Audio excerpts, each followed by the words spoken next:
మనం తెలుసుకోబోయే పాఠం లేవియా కాండం గురించి.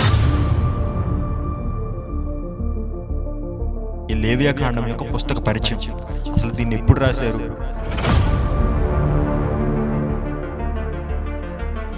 ఎవరు రాశారు, ఏ కాలంలో రాశారు, ఎందుకు మనం దీన్ని చదువుకోవాలి, అలాగే లేవియా కాండాన్ని మనం ఈజీగా అర్థం చేసుకోవాలంటే దీన్ని ఎలా విభజించుకోవాలి అనే ప్రతి విషయాన్ని ఈరోజు మనం చూద్దాం. ప్రార్థన చేసుకుని ప్రారంభించుకుందామండి. ప్రార్థన. పరలోకమందు ఉన్న మా కన్న తండ్రి, నీకే వందనాలు తండ్రి. సహాయం చేశారు నాన్న, కృప చూపించారు తండ్రి, అందును బట్టి ఎంతగానో వందనాలు తండ్రి. ఎన్నో విషయాలు తండ్రి మీరు మాకు నేర్పిస్తున్నారు తండ్రి. ఈరోజు కూడా తండ్రి ఒక మంచి విషయాన్ని మేము నేర్చుకొనబోతుండగా చెప్పబోయే నాకు సమయోచితమైన జ్ఞానాన్ని దయచేయండి తండ్రి. వినేవారికి అర్థమయ్యే రీతిలో చెప్పుటకు మీ ఆత్మ సహాయాన్ని తోడుగా దయచేయమని మా రక్షకుడు మీ ప్రియకుమారుడైన యేసుక్రీస్తు వారి నామములో ప్రార్థన అడుగుతున్నాను తండ్రి. ఆమెన్. అందరికీ వందనాలండి. అందరూ బాగున్నారా? దేవుని కృపను బట్టి మనం ఆదికాండం, నిర్గమకాండం యొక్క పుస్తక పరిచయాలను చూసాం. నిజంగా చాలా విషయాలు తెలుసుకున్నాం. ఆదికాండాన్ని ఈజీగా అర్థం చేసుకోవాలంటే ఏ విధంగా విభజించుకోవాలి, నిర్గమకాండాన్ని ఈజీగా అర్థం చేసుకోవాలంటే ఎలా విభజించుకొని మనం చదువుకోవాలి అనేటువంటి ప్రతి విషయాన్ని మనం తెలుసుకున్నాం. చాలామంది ఆ వీడియోస్ చూసిన వాళ్ళు కామెంట్స్ ద్వారా, అలాగే కాల్స్ ద్వారా, వాట్సాప్ మెసేజ్ల ద్వారా వాళ్ళ రెస్పాన్సెస్ తెలియజేసినప్పుడు చాలా హ్యాపీ ఫీల్ అయ్యాను. నిజమే బ్రదర్, మీరు చెప్తున్నప్పుడు చాలా ఈజీగా అర్థమైంది. ఆదికాండాన్ని చాలా ఈజీగా అర్థం చేసుకోగలిగాం, నిర్గమకాండాన్ని చాలా ఈజీగా అర్థం చేసుకోగలిగామని చెప్తున్నప్పుడు చాలా ఫీల్ అయ్యాం, చాలా హ్యాపీగా ఫీల్ అయ్యాం మేమంతా. ఒకవేళ మీలో ఎవరైనా సరే ఆ వీడియోస్ చూడకపోయినట్లయితే డిస్క్రిప్షన్లో లింక్స్ ఉన్నాయి, ఒకసారి ఓపెన్ చేసి ఆదికాండం యొక్క పుస్తక పరిచయం, నిర్గమకాండం యొక్క పుస్తక పరిచయాన్ని చూడండి. అవి చూసిన తర్వాత మీరు ఆదికాండాన్ని, నిర్గమకాండాన్ని చదవండి. మీకు ఆదికాండం, నిర్గమకాండం చాలా ఈజీగా అర్థమైపోద్ది, డెడ్ ఈజీగా అర్థమైపోద్ది అనమాట. సో ఖచ్చితంగా అవి చూస్తారని మనస్ఫూర్తిగా కోరుకుంటున్నాను. ఈరోజు దేవుని యొక్క కృపను బట్టి మనం తెలుసుకోబోయే పాఠం లేవియా కాండం గురించి. ఈ లేవియా కాండం యొక్క పుస్తక పరిచయం, అసలు దీన్ని ఎప్పుడు రాశారు, ఎవరు రాశారు, ఏ కాలంలో రాశారు, ఎందుకు మనం దీన్ని చదువుకోవాలి, అలాగే లేవియా కాండాన్ని మనం ఈజీగా అర్థం చేసుకోవాలంటే దీన్ని ఎలా విభజించుకోవాలి అనే ప్రతి విషయాన్ని ఈరోజు మనం చూద్దాం. దాంట్లో మొట్టమొదటిగా ఈ లేవియా కాండం అనేటువంటి పుస్తకం బైబిల్లో ఉన్నటువంటి 66 పుస్తకాల్లో 3వ పుస్తకం. అనగా ఆదికాండం మొదటిదైతే, నిర్గమకాండం రెండవదైతే, లేవియా కాండం 3వ పుస్తకం. ఈ లేవియా కాండానికి లేవియా కాండం అనే పేరు ఎలా వచ్చింది ఒకసారి మనం ఆలోచిద్దాం. ఈ లేవియా కాండానికి లేవియా కాండం అనేటువంటి పేరు ఎలా వచ్చిందంటే ఈ లేవియా కాండాన్ని హెబ్రీలో ఏమంటారంటే వయక్రా అంటారండి, వయక్రా. ఇప్పుడు ఈ లేవియా కాండం హెబ్రీలో వయక్రా అని పిలిచారు కదా. ఇప్పుడు ఈ హెబ్రీలో ఉన్నటువంటి బైబిల్ మొత్తాన్ని కూడా గ్రీకులోకి 70 మంది ట్రాన్స్లేట్ చేశారని నేను ముందు పాఠంలో చెప్పాను. గుర్తుందా మీకు? ఇజ్రాయేలీల యొక్క 12 గోత్రాల్లోంచి 70 మంది పండితుల్ని సెలెక్ట్ చేసి ఆ 70 మంది పండితులు కూడా హెబ్రూలో ఉన్నటువంటి లేఖనాలను అన్నింటినీ కూడా గ్రీకులోకి ట్రాన్స్లేట్ చేశారు. ఆ గ్రీకులోకి ట్రాన్స్లేట్ చేసినటువంటి లేఖనాలను ఏమని పిలిచారు? Yes, very good, Septuagint. మనం చెప్పుకున్నాం కదా, ఆ హెబ్రూలో నుంచి గ్రీకులోకి ట్రాన్స్లేట్ చేసినటువంటి లేఖనాలని సెప్టోజెంట్గా పిలిచారు. ఇప్పుడు ఈ సెప్టోజెంట్లో లేవియా కాండాన్ని ఏమంటారంటే లెవిటికాస్ అంటారండి. ఈ లెవిటికాస్ అనేటువంటి పదం ఎక్కడి నుంచి వచ్చిందంటే గ్రీకు పదమైనటువంటి లెవిటికాన్ అనేటువంటి పదం నుంచి వచ్చింది. ఈ లెవిటికాస్ అంటే అర్థం ఏంటో తెలుసా? యాజకుల యొక్క పుస్తకము, యాజకులకు సంబంధించిన విషయాలు, లేదంటే లేవీయులకు సంబంధించినటువంటి విషయాలు అనేటువంటి అర్థాన్ని ఇస్తుంది. మరి ఈ లెవిటికాస్ పదం నుంచే లేవియా కాండం వచ్చిందనమాట. అందుకే కదా ఈ లేవియా కాండంలో మనకి ఏ ఇన్ఫర్మేషన్ ఉంటుంది? యాజకులకు సంబంధించినటువంటి విధుల గురించి, యాజకులకు సంబంధించినటువంటి నియమాల గురించి ఈ లేవియా కాండంలో ఉంటుంది మనకి. సో ఈ లేవియా కాండానికి పేరు ఎలా వచ్చిందనే విషయం మనకు అర్థమైంది. మరి ఈ లేవియా కాండాన్ని మనం ఎందుకు చదువుకోవాలి బ్రదర్? ఎందుకు చదువుకోవాలంటే ప్రతి మనిషి కూడా, ఈ భూమి మీద పుట్టిన ప్రతి మనిషి కూడా పాపం చేస్తాడండి. పాపం చేసిన ప్రతి మనిషి ఏమైపోతాడు? దేవునికి దూరం అయిపోతాడు. ఇంకా దూరం అవ్వడమే కాకుండా ఇంకేమైపోతాడు? నరకానికి వెళ్ళేటువంటి అవకాశం కూడా ఉంటుంది. అంటే పాపం చేసిన ప్రతి మనిషికి కూడా మరణం తథ్యం. మరణం అనగా నరకం తథ్యం.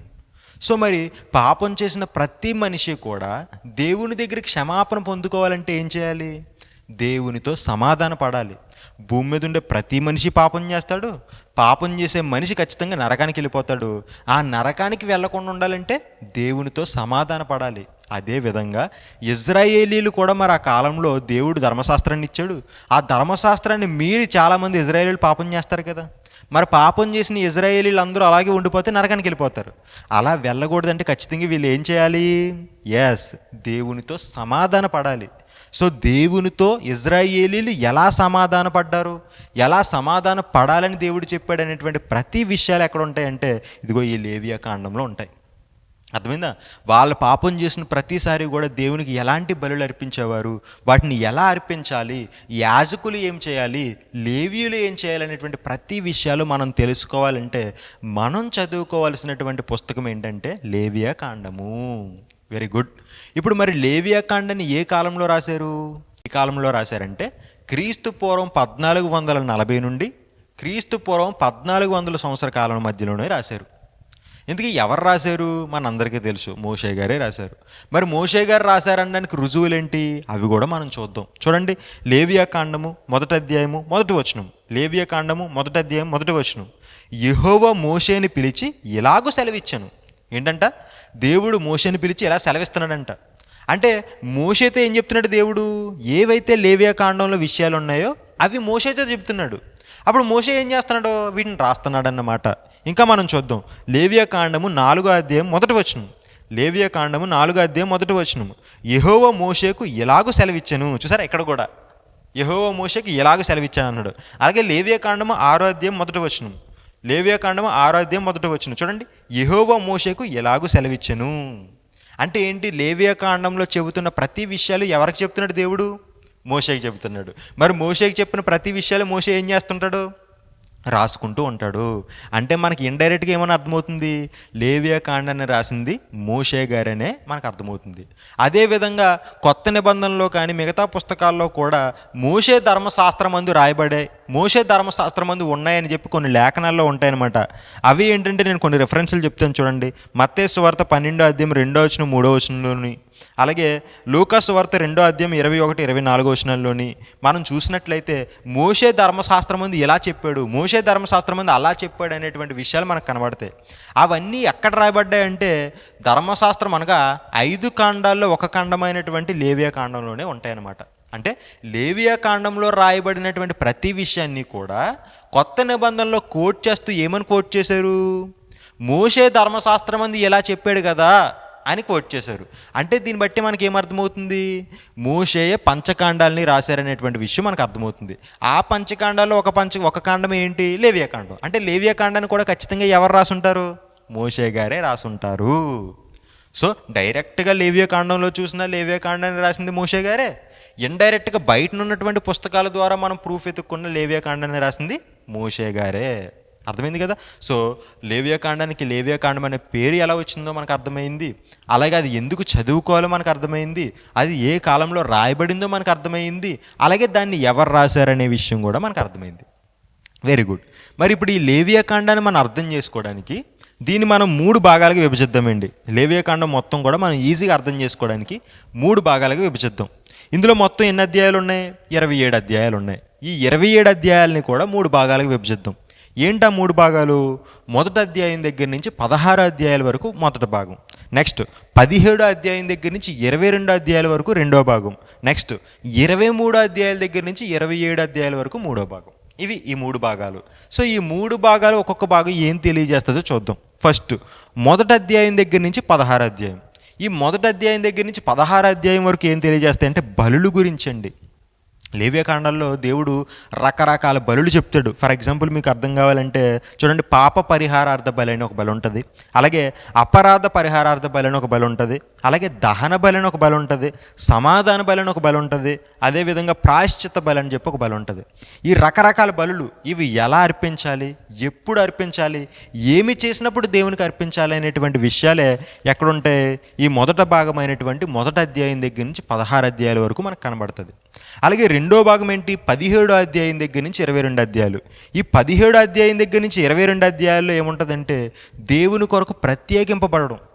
అక్కడ ఉన్నటువంటి ఇజ్రాయేలీలు కానీ లేదంటే యాజకులు కానీ దేవుని కొరకు వాళ్ళని ఎలా శుద్ధి చేసుకోవాలి, ఎలా ప్రత్యేకపరచుకోవాలి అనేటువంటి విషయాలు ఎక్కడ ఉంటాయంటే ఈ 2వ భాగమైనటువంటి 17వ అధ్యాయం దగ్గర నుంచి 22 అధ్యాయాల్లో మనకు కనబడుతుంది. ఇంక చివరిగా 3వ భాగం ఏంటి? 23 అధ్యాయం దగ్గర నుంచి 27 అధ్యాయాలు. ఈ 23 నుంచి 27 అధ్యాయాల వరకు ఏముంటుందంటే పండుగల గురించి ఉంటుందండి. ఇజ్రాయేలీలు ఆచరించవలసినటువంటి పండుగల గురించి. ఏం పండుగలు? ఫర్ ఎగ్జాంపుల్ పస్కా పండుగ అని ఒక పండుగ ఉంటుంది. ఈ పస్కా పండుగ ఎందుకు పెట్టాడు దేవుడు? దేవుడు ఏ పండుగ అయినా సరే ఖచ్చితంగా దాన్ని జ్ఞాపకార్థకంగా పెడతాడండి. అంటే ఇప్పుడు దేవుడు ఏం చేశాడు? ఇజ్రాయేలీలందరినీ కూడా ఐగుప్తీయుల యొక్క బానిసత్వం నుంచి కష్టపడి విడిపించి తీసుకొచ్చాడు అనే విషయం ఇజ్రాయేలీలకు గుర్తుండాలి కదా. అలా గుర్తుండాలని పెట్టినటువంటి పండుగ ఏంటో తెలుసా? ఇదిగో ఈ పస్కా పండుగ. అంటే వీళ్ళు పస్కా పండుగ చేసుకునే ప్రతిసారి వీళ్ళకి ఏం గుర్తుకు రావాలి? దేవుడు మమ్మల్ని ఐగుప్తీయుల యొక్క బానిసత్వం నుంచి విడిపించి కష్టపడి మమ్మల్ని ఇక్కడికి తీసుకొచ్చాడనే విషయం వీళ్ళకి గుర్తుకు రావాలి. అందుకే దేవుడు పండుగలు పెడతాడు. అదేవిధంగా పెంతెకొస్తు పండుగ ఉంటుంది, అలాగే బోరల పండుగ అని ఒక పండుగ ఉంటుంది, అలాగే ప్రాయశ్చిత్తార్థ పండుగ అని ఒక పండుగ ఉంటుంది, అలాగే పర్ణశాలల పండుగ అని చెప్పి ఒక పండుగ ఉంటుంది. సో ఈ పండుగలన్నిటి గురించి ఎక్కడ ఉంటుంది? ఈ మూడో భాగమైనటువంటి 23 నుంచి 27 అధ్యాయాల్లో మనకు కనబడుతుంది. ఈ పండుగల గురించి ఇంకా మీకు పూర్తిగా అర్థం కావాలంటే జేసీటీవీ తెలుగు వారు ప్రొవైడ్ చేసేటువంటి ఫ్రీ బైబిల్ కోర్సుని తీసుకోండి. ఆ ఫ్రీ బైబిల్ కోర్సులో ఈ పండుగలకు సంబంధించిన ప్రతి ఇన్ఫర్మేషన్ క్లియర్గా చెప్పడం జరిగిందనమాట. కేవలం ఈ పండుగల గురించే కాదండి, బైబిల్కి సంబంధించిన బేసిక్స్ నుంచి అడ్వాన్స్డ్ క్లాసెస్ వరకు ఉచితంగా ₹1 కూడా చెల్లించాల్సిన అవసరం లేకుండా ఫ్రీగా ఇవ్వడం జరుగుతుంది. కాబట్టి డిస్ప్లే అవుతున్నటువంటి నెంబర్కి వాట్సాప్ చేసి ప్రతి ఒక్కరు ఫ్రీ బైబిల్ కోర్సుని తీసుకోండి. సో ఇదండి లేవియాకాండం. సింపుల్గా లేవియాకాండం గురించి చెప్పాలంటే 1వ అధ్యాయం నుంచి 16 అధ్యాయాల వరకు బలుల గురించి చెబితే 17 నుంచి 22 వరకు దేవుని కొరకు ప్రజలు ఎలా ప్రత్యేకింపబడాలనేటువంటి విషయాలు చెబితే ఆ 23 నుంచి 27 అధ్యాయాలు వాళ్ళ దేవుని కొరకు ఆచరించవలసిన పండుగల గురించి తెలియజేస్తుంది. ఇదే లేవియాకాండము. సో ఈ విషయాలు మీరు గుర్తుపెట్టుకుని లేవియాకాండాన్ని చదవండి, మీకు చాలా ఈజీగా లేవియాకాండం అర్థమవుతుంది. ఈ లేవియాకాండంలో ఉన్నటువంటి కొన్ని ఇంపార్టెంట్ పాయింట్స్ గురించి మనం చూద్దాం. అవి ఏంటంటే లేవియాకాండంలో ఉన్నటువంటి ముఖ్య వ్యక్తులు మోషే, ప్రధాన యాజకుడైనటువంటి అహరోను, నాదాబు, అబీహు, ఎలియాజరు, ఈతామారు. వీళ్ళండి లేవియాకాండంలో ఉన్నటువంటి ముఖ్య వ్యక్తులు. అలాగే లేవియాకాండంలో ఉన్నటువంటి ముఖ్య వచనాలు ఏవి? లేవియాకాండము 20వ అధ్యాయము 7 నుంచి 8 వచనాలు ఏంటవి? నేను మిమ్మును పరిశుద్ధపరచు యెహోవాను. చూసారు, ఇదే నేను ఇంపార్టెంట్ వెర్స్. ఎందుకంటే ఈ పుస్తకం మొత్తం కూడా ఈ పరిశుద్ధత గురించి, లేదంటే దేవునికి మనం ప్రత్యేకింపబడడం గురించి తెలియజేస్తాయి కాబట్టి. అలాగే లేవియాకాండంలో ఉన్నటువంటి ముఖ్య విషయాలు ఏంటవి? బలులండి. పాప పరిహారార్థ బలి, అపరాధ పరిహారార్థ బలి, దహన బలి, సమాధాన బలి, ప్రాయశ్చిత్త బలి. అలాగే పండుగలండి, 5 పండుగలు: పస్కా పండుగ, పెంతెకొస్తు పండుగ, బోరల పండుగ, ప్రాయశ్చిత్తార్థ పండుగ, పర్ణశాలల పండుగ గురించి. అదేవిధంగా ప్రత్యక్షపు గుడారం గురించి కూడా ఈ లేవియాకాండంలో మనకు ఉంటుంది. సో ఇవేంటి విషయాలు. ఫైనల్గా లేవియాకాండానికి సంబంధించినటువంటి క్వశ్చన్స్ మీకు స్క్రీన్ మీద డిస్ప్లే అవుతాయి. వాటన్నిటికీ కూడా కరెక్ట్గా ఆన్సర్ చేసి కామెంట్ చేయండి. ఎవరైతే ఈ 5 కాండాలకి సంబంధించినటువంటి ప్రశ్నలకి కరెక్ట్గా ఆన్సర్స్ ఇస్తారో వాళ్ళకి మా తరపు నుంచి వాళ్ళ ఇంటికి ఒక స్పెషల్ గిఫ్ట్ పార్సిల్ చేయడం జరుగుతుంది. కాబట్టి వీటిని మనసులో పెట్టుకొని జాగ్రత్తగా క్వశ్చన్స్కి ఆన్సర్ చేయండి. దేవుని తరపు నుంచి, మా తరపు నుంచి ఒక మంచి బహుమతిని మీరు పొందుకోవాలని మనస్ఫూర్తిగా కోరుకుంటూ అందరికీ వందనాలు. ఈ వీడియో మీకు ఉపయోగపడినట్లయితే ప్రతి ఒక్కరికి షేర్ చేయండి, లైక్ చేయండి, కామెంట్ చేయండి. ప్రతి ఒక్కరికి షేర్ చేసి దేవుని సువార్తలో పాలిభాగస్తులు అవ్వాలని మనస్ఫూర్తిగా కోరుకుంటూ అందరికీ వందనాలు.